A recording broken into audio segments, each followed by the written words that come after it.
It was on a Friday, wasn't it, or a Saturday, I can't remember. But I was about to go out, and like in that kind of like area, we had a couple of drinks, it was all like just doing our thing, and then my phone started pinging off, and like people like, you know, on Facebook saying that they're safe, and just putting on the news and seeing what's happening. I was like, oh damn, like that's where we was gonna go. So like it was like the first time that like I didn't think about myself in terms of like as a Muslim or like as a former Muslim who's like now gonna face a backlash. I just saw myself as a member of this society who like enjoys the benefits of like on a Friday night, going out, having a couple of drinks with your friends. You know, after there's a terrorist attack that happens, all the like, the outrage, the fear, the anxiety it causes. I never really feel any of that up until the last one, the one that happened at London Bridge. That was the first time that I've actually felt those feelings that like I see replicated in the media. The only thing I actually felt was, oh shit, I hope it's not another Muslim guy. Somewhere there is, like, I'm being indoctrinated, I can feel it, because I do, even though I like really like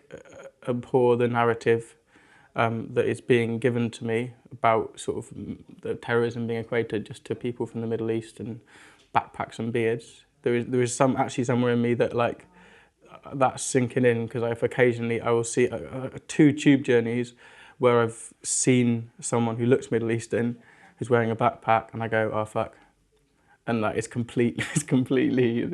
but it's just given to us. Like even if you consciously go, that's absolute bullshit, and a really reductive analysis. I grew up in like a conservative Muslim environment, and then I've been like agnostic for like the past a year and a half, 2 years, and like that transition from being super religious, because when I was Muslim, I wasn't like Muslim just by name and not actually, I was like really into it, and like those identity issues that like you've got to deal with being like a Muslim and also growing up here, I think I've got to the point where like I feel more at one with this society. So when I saw it as an attack on me as opposed to a pending attack on my community who's already marginalised. People are coming together and, you know, supporting each other, and that sense of support, that sense of we're all in this together, all of us young people are in this together, we can do something about this.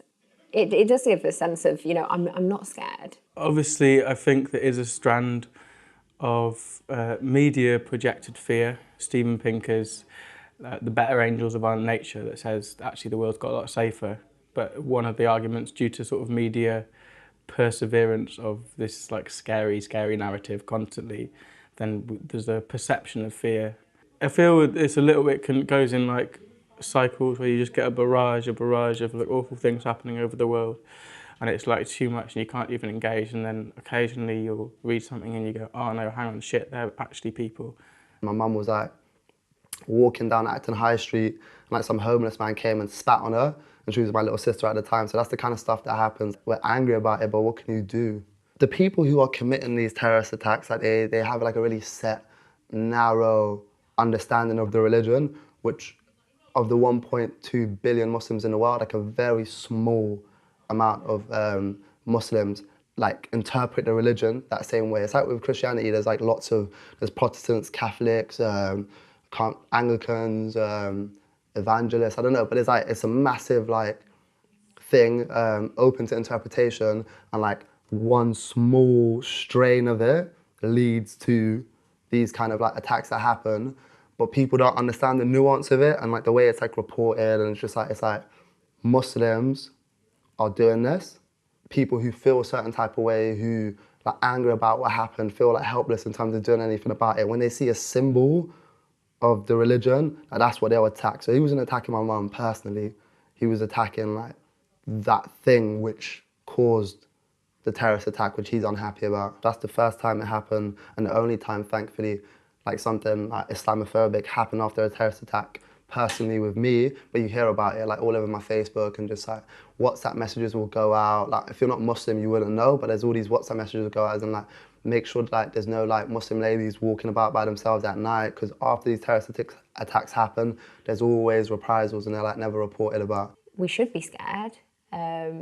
We're either turning a blind eye to it, or we're trying to pretend that we're not scared, or that we're just trying to put out what we'd want someone else to say to us. You know, might not be necessarily you think you can do anything, but it's just that putting that out there, or seeing your friends put that out there, it makes you feel like, okay, you know, we're in control, everything's fine. When I was Muslim, and even still now, because like even if I'm not like theologically Muslim. Obviously, culturally, I'm still Muslim. My name is still Muhammad. But in terms of like the Muslim community's responsibility to deal with it, like the whole concept of that like just blows my mind. Like, it's a nut job who's gone and like killed loads of people. Me or any other Muslim, we don't have any responsibility.